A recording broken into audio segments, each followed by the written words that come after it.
Early last year, I was diagnosed with triple negative breast cancer.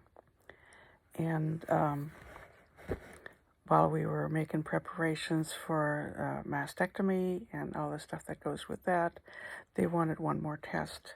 And on my half-hour drive home from that test, I forgot what kind of test it was, then I get the phone call from someone saying, "I'm Dr. So-and-so, I'm covering for your oncologist. We're canceling your surgery.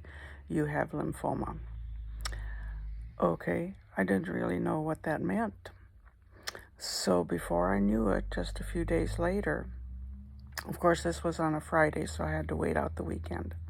But then things happened very fast, and they wanted me in the hospital for the placement of a port for additional testing and everything, and beginning of chemo. And I said, I haven't even met the oncologist yet, because this was a different oncologist for the lymphoma than for the breast cancer.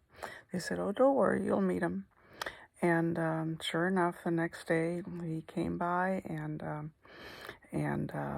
told me what it was and outlined the treatment and everything. And of course, it all happened so fast and I had no idea what to expect and what was coming, which is probably a good thing.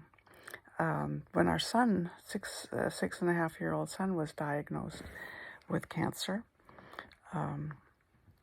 it all happened so fast too, and we were just absolutely shocked and devastated, and seeing him in pain and needing surgery. And I remember talking to the surgeon just before they took him in, and saying, oh, please do everything. And the surgeon put his arm around me and said, I have children too.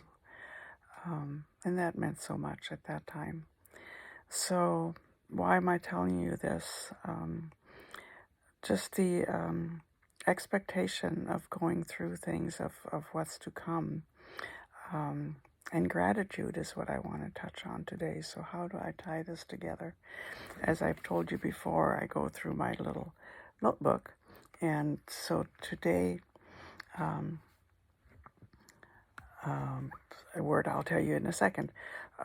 But our son Todd, when he went through the chemo, he had to swallow these terrible big horse pills, and before he went off to school, and he wanted to go to school to be with his friends.